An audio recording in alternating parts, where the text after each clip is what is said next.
Nagsimula ang pelikula sa isang mahusay na hitman na si Kim Inam na natapos ng matagumpay ang kanyang misyon na patayin ang isang Yakuza leader na si Kore Ida sa bansang Japan. Umalis siya ng malinis na naisagawa ang trabaho.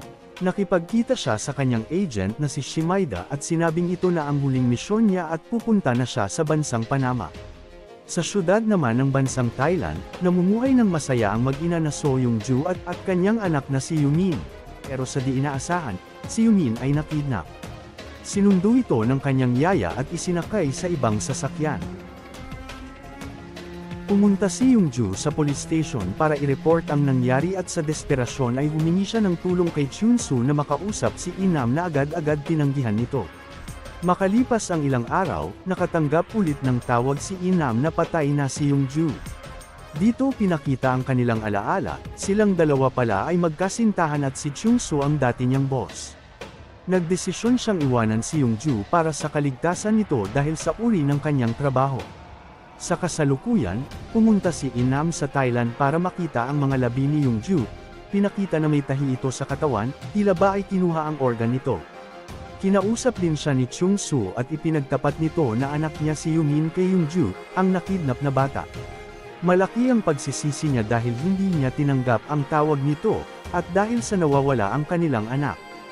Nakatanggap naman siya ng tawag mula kay Shimaida na dumating na si Rei, ang brutal na kapatid ng pinatay niyang si Kore Ida. Hinahanap sila para maghiganti. Pinakita na din na nakuha na ni Rei si Shimaida, nakabitin. Kumuha siya ng impormasyon kung asan ang pumatay sa kapatid niya, at saka ito pinatay. Sa bahay naman ni Chun-soo ay parang may narinig siya, at isang saglit, pinatay na din siya ni Rei.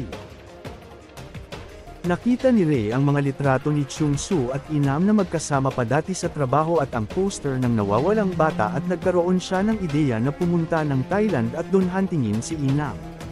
Dito ay may nakausap siyang may alam daw kung asan ang yaya na kumidnap sa bata pero niloko lang pala siya ng mga ito at balak lang pagnakawan.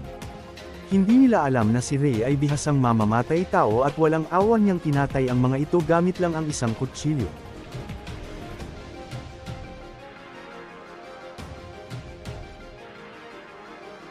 Sa kabilang dako, sinundan at pinuntahan na ni Inam ang yaya na sumundo kay Yumin sa school. Kasama ang asawa nito, sila ay hinanapan ng impormasyon, sa una ay ayaw pa magsalita ng babae.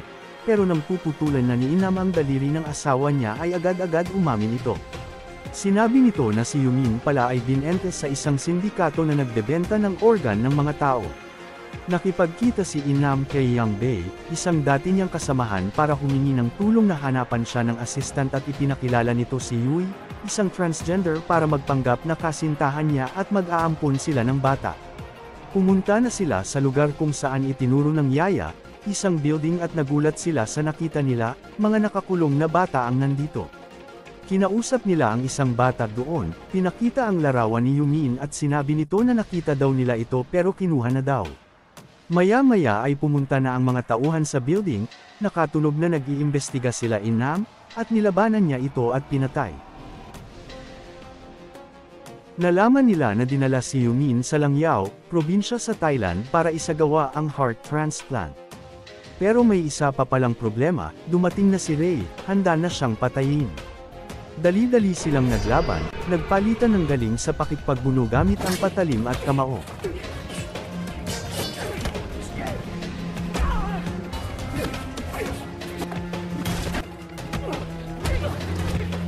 Pero nakatakas si Inam. Sinara niya ang kwarto habang nasa labas si Rei at sinipa ang harang sa bintana at nakalabas na ito. Si Yui naman ay nakatakas din dala-dala ang bata na pinagtanungan nila pero hinuli ng pulis. Pinakita na nagsagawa ng raid ang mga pulis at nailigtas lahat ng bata sa building pero nagmamasid pala dito si Chow Pao, ang leader ng sindikato ng child trafficking na ito. Iniutos niya na hanapin at patayin si Inam at Yui. Sa police station, sinabi ni Yui na si Inam ay pupunta ng Langyao. Si Rei naman ay pumunta sa gun shop at nagpapanggap na bibili ng baril pero hinampos niya ng rifle ang bantay. Kinuha ang mga gamit at kumuha ng impormasyon para matunten kung saan naroon si Inam. Si Inam naman ay nakarating na sa Langyao. Nalaman niya din kung saan mismo nagaganap ang operasyon.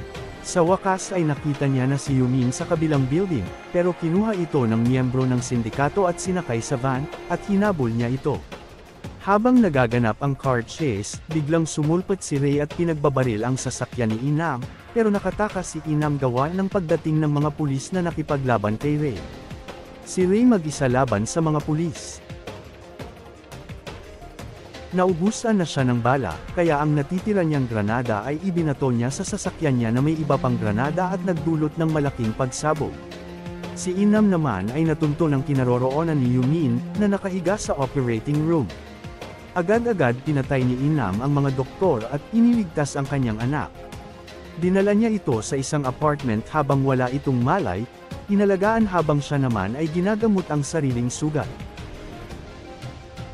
Tinawagan niya si Yang Dae upang makakuha ng transportasyon paalis sa lugar na iyon. Sa kuta naman ng sindikato, pinakita sa TV screen na nahuli ng mga pulis ang ilegal na operasyon nila ng organ.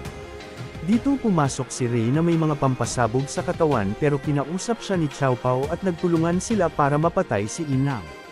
Si Yui naman habang nasa bar na ulit ay tinawagan ni Inam. Nakiusap ito na kung anong mangyari sa kanya ay kunin si Yumin at alagaan kapalit ng pera pero ayaw ni Yui. Lumipat naman si Inam at Yumin ng hotel at pinatingin sa doktor si Yumin dahil hindi pa din ito nagsasalita. Sinabi na natroma ang bata sa nangyari. Kaya pinasyal niya ito, kinausap at sa huli ay yamakap na ito sa kanya na nagdulot ng matinding kasiyahan niya at pag-iyak. Umalis muna siya saglit para kausapin at magbayad sa taong magtataka sa kanila sa lugar na iyon ngunit pagbalik niya ay inambush siya ng tauhan ni Chow Pao sa hotel. At pagbalik niya sa kwarto nila ay nasa loob na si Ray at ibang tauhan ni Chow Pao. Si Yumin naman ay nilagay sa isang maleta. Nakiusap si Inam kay Ray na huwag idamay ang bata pero hindi ito pumayag. Hinampas ng tauhan ni Chow Pao si Ray at iniutos ng isa na putulin ang katawan niya at ilagay din sa maleta pero binaril sila ni Ray. Nagbago daw ang kanyang isip. Inutos niya sa dalawang natira na dodoblihin niya ang bayad basta huwag gagalawin si Inam dahil siya daw ang papatay dito. Habang tinakaladkad ng natirang tauhan ni Chow Pao si Inam, nandun pala si Yui. Kahit nagdadalawang isip ay sinunod niya din pala ang utos ni Inam. Nakita niya na sinakay si Inam sa sasakyan at pagkatapos ay binangga niya ito. Pinakawalan niya si Inam at nalaman niya na dinala ni Ray ang bata at dali-dali niyang hinabol ito. Nakagawa si Inam ng paraan para maharap ang sasakyan na gamit ni Ray at pinaputukan niya ito at tinamaan si Ray. Tumalon si Inam papasok sa sasakyan at naglaban sila ni Ray. Nang nakita ni Inam ang maleta kung asan andoon si Yumin ay sinaksak siya ni Ray sa puso. Nakakuha si Inam ng granada at itinapon ito sa likod at bumaliktad ang sasakyan sa pagsabog. Pagkatapos nito ay nabuksan niya na ang maleta at dumating si Yui. Nagawa niyang maibigay ang bata dito pero buhay pa pala si Ray at sinaksak siya sa likod pati sa puso. Habang papalayo si Yui bitbit si Yumin ay tiningnan nito ni Inam ng may kalungkutan. Pero hindi pa pala tapos ang laban ng dalawa. Nakita ni Ray na binitawan ni Inam ang isang granada pa at ito ang pumatay sa kanilang dalawa. Natapos na ang laban ng dalawang lalaki na may kanya-kanyang misyon sa buhay. Pumunta si Yui kasama si Yumin kung saan nandun ang iniwang bag ni Inam para sa kanya. Nakapaloob doon ng madaming pera, dokumento at sulat. Sabi dito ay nagpapasalamat siya sa pagtulong ni Yui at nakiusap na alagaan ang kanyang anak. Ang huling eksena ay nagtungo na si Yui at Yumin sa Panama at pinakita ang picture frame na buo na ang pamilya ni Inam. At dito natatapos ang kwento ni Inam, na sa huling sandali ng kanyang buhay ay pinili maging ama at mabuting tao. Ang kwento ng pagligtas at paghihiganti, mabuti o masama ay may katapusan.